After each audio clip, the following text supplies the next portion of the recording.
चला बघूया quick touch-up कसं करायचं किंवा कुंकू कसं रिमूव्ह करायचं. ते येथे ड्राय कुंकू अप्लाय केलेलं होतं, जे मी ब्रशच्या साहाय्याने रिमूव्ह करत आहे. कुंकू ड्राय जरी असलं तरी त्याचा डाग मात्र पडलेला होता.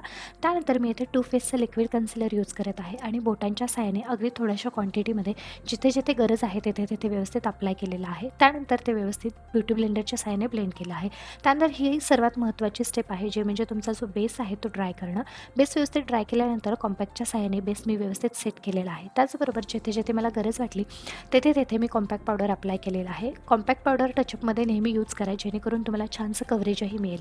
त्यानंतर मी टिकली अप्लाय केलेली आहे आणि लास्टला जो अर्बन डिकेचा सेटिंग स्प्रे आहे तो यूज केलेला आहे. सेटिंग स्प्रेसुद्धा मी व्यवस्थित ड्राय केलेला आहे.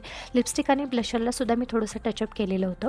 त्यानंतर येथे मी आय मेकअपला टचअप करत आहे. होलोग्राफिक शिमर आयशॅडो मी येथे यूज केलेला आहे, जेणेकरून माझा आय मेकअप अजून एनहान्स व्हावा.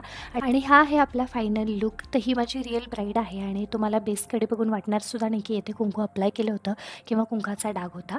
तर संपूर्ण प्रोसेसमध्ये मी कुठेही फिल्टर यूज केलेलं नाही. जे रिअल वर्क आहे तेच तुम्हाला दाखवलं आहे.